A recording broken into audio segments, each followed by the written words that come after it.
భారీ వర్షాలు వరదలతో తీవ్రంగా నష్టపోయిన ప్రజలను ఆదుకోవాల్సింది పోయి వారిపైనే జులుం ప్రదర్శిస్తోంది కాంగ్రెస్ సర్కారు.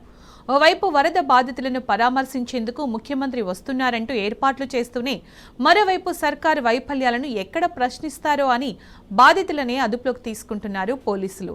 ఇవాళ కామారెడ్డి జిల్లాలో సీఎం రేవంత్ పర్యటన సందర్భంగా జీఆర్ కాలనీ బతుకమ్మకుంట వరద బాధితులను పోలీసులు అదుపులోకి తీసుకున్నారు. అంతేకాకుండా రైతులు, రైతు సంఘాల నాయకులు, బీఆర్ఎస్ శ్రేణులు, ప్రజా సంఘాల నాయకులను ముందస్తుగా అరెస్టు చేసి వివిధ పోలీస్ స్టేషన్లకు తరలించారు. ఈ ముందస్తుగా అరెస్టులపై కామారెడ్డి ప్రజలు తీవ్ర ఆగ్రహం వ్యక్తం చేస్తున్నారు. సీఎం రేవంత్ ఎక్కడ పర్యటిస్తే అక్కడి ప్రజలను అక్రమంగా అరెస్టు చేయడమేంటని పోలీసుల తీరుపై మండిపడుతున్నారు.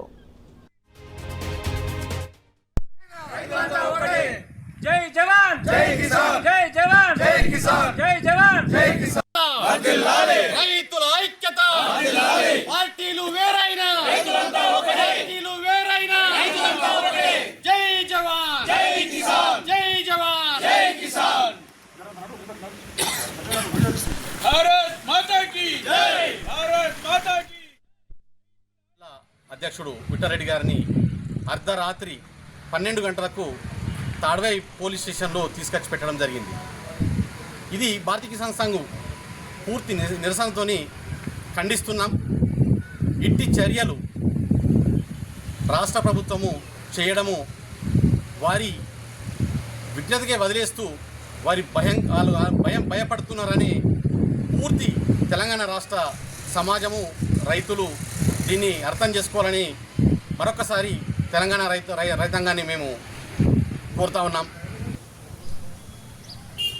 పోలీసు వర్గంలో పనిచేస్తున్న, డిపార్ట్మెంట్లో పనిచేస్తున్న వారు గతంలో 2015 అక్టోబర్ 10న కామారెడ్డిలో జరిగిన సభ, 10,000 మందితో జరిగిన కిసాన్ సంఘ్ సభ ఆ రోజు చూశారు. పోలీసు వారి అవసరం లేకుండా ఒక నిబద్ధత గల కార్యకర్తలు దీంట్లో కిసాన్ సంఘంలో పనిచేస్తున్నారు కాబట్టి ఎవరి ప్రమేయం లేకుండా ఆ రోజు నాడు చేశాం. 2022లో నవంబర్ 23 రాష్ట్ర రైతు గర్జన పేరు మీద పరేడ్ గ్రౌండ్లో పెట్టినప్పుడు కూడా అక్కడ ఉన్న ఆఫీసర్లు కనుక్కోవచ్చు. ఈ రోజున్న ప్రభుత్వము అప్పుడు కూడా అసలు పోలీసు వారి ప్రమేయం లేకుండా మేము చేశాము. 2024 అక్టోబర్ 5 కామారెడ్డి నడిబొడ్డున డిగ్రీ కాలేజ్ గ్రౌండ్లో 15,000 మందితో సభ పెట్టినప్పుడు కూడా పోలీసు వారి అవసరం లేకుండా, ఇది పోలీసు వారికి తెలియదా? ఇది కిసాన్ సంఘ కార్యకర్తలను అరెస్ట్ చేసే ముందు వారి శక్తి ఏంది, వారి లెక్క ఏంది, వారు ఏ రకంగా పనిచేస్తున్నారు, ప్రభుత్వాన్ని డిస్టర్బ్ చేస్తున్నారా, పోలీసు వారిని డిస్టర్బ్ చేస్తున్నారా అనేది మర్చిపోయి ఈరోజు కామారెడ్డి జిల్లా అధ్యక్షుడిని అరెస్ట్ చేయడం జరిగింది. ఇది వెంటనే వారి తప్పుగా వారి పరిణామాలు తీసుకొని విఠారెడ్డి గారిని తక్షణమే విడుదల చేయాలని కిసాన్ సంఘ్ తరఫున ముఖ్యమైన కార్యకర్తలు ఇక్కడికి రావడం జరిగింది. ఒకవేళ కనుక మనకు మీనవేషాలు వేసి వారు ముఖ్యమంత్రి గారు. ఇక ఇదే అంశానికి సంబంధించి కామారెడ్డి నుంచి పూర్తి సమాచారం మా ప్రతినిధి రవీందర్ లైవ్లో అందిస్తారు. రవీందర్, సీఎం రేవంత్ రాక సందర్భంగా కామారెడ్డి జిల్లాలో వరద బాధితులను ముందస్తుగా అరెస్ట్ చేసినట్టు తెలుస్తోంది. అలాగే సీఎం ఎక్కడ పర్యటించినా కూడా ముందస్తు అరెస్టులను మనం చూస్తున్నాం. అప్డేట్స్ ఏంటి దీనికి సంబంధించి? ఇవాళ కామారెడ్డి జిల్లాలో విచిత్రమైన పరిస్థితి ఉంది. పరామర్శ వరద బాధితుల కోసం అని చెప్పారు, కానీ వల్ల ఎవరైతే వరద బాధితులు ఉన్నారో వరద బాధితులను అరెస్ట్ చేయాల్సిన దుస్థితి, పరిస్థితి ఏర్పడింది. సీఎం చేరుకున్నారు.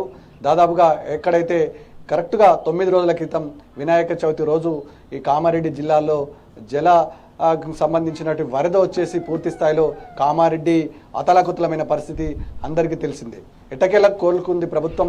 ఇక్కడ ఉన్నటువంటి ప్రజల ఫీడ్బ్యాక్ను పరిగణలోకి తీసుకొని ఇక్కడ ఉన్నటువంటి ప్రజలు ప్రభుత్వంపై తిరుగుబాటు చేస్తున్నారనే ఉద్దేశంతో ఇవాళ కామారెడ్డి ప్రోగ్రాం పెట్టుకున్నారు. కానీ ఎవరైతే వరద బాధితులు ఉన్నారో వరద బాధితుల కొరకు పరామర్శకు వస్తున్నటువంటి సీఎం ఇవాళ ప్రభుత్వం అందించినటువంటి సహాయంపై నిలదీస్తారనే ఓ భయంతో ముందస్తుగా పోలీసులను పెట్టి అరెస్ట్ చేయాల్సిన దుస్థితి ఏర్పడిందంటే ఇవాళ గవర్నమెంట్ ఏ సిచ్యువేషన్లో అర్థం చేసుకోవచ్చు. జీఆర్ కాలనీ, బతుకమ్మకుంట కాలనీలో విపరీతమైన ధన నష్టం జరిగింది. రోడ్లు తెగిపోయాయి, బిల్డింగ్లు ఎందుకు పనికి రాకుండా తయారైంది, ఇక్కడ ఉన్నటువంటి అనేక వస్తువులు కోల్పోయాయి. ఇప్పటికీ బురదమయంలో జేఆర్ కాలనీ బతుకమ్మ కుంటలున్నాయి.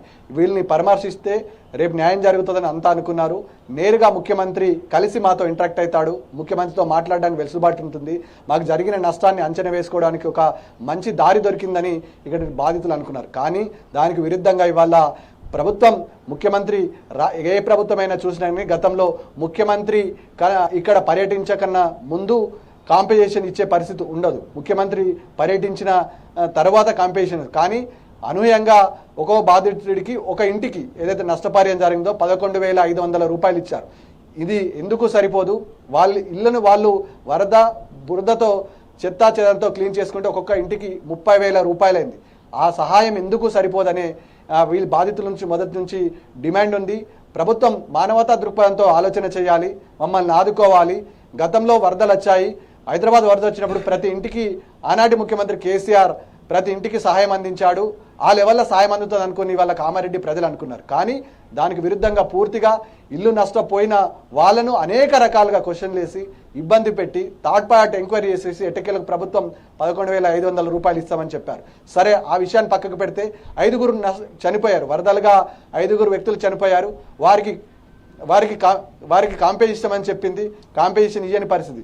ఓవరాల్గా ఇవాళ ముఖ్యమంత్రి పర్యటన ఉద్రిక్తల నడుమ బాధితుల అరెస్టుల మధ్య కొనసాగడంపై కామారెడ్డి జిల్లా ప్రజలు ఆగ్రహం వ్యక్తం చేస్తున్నట్టుగా స్పష్టంగా కనబడుతుంది. Right, thank you.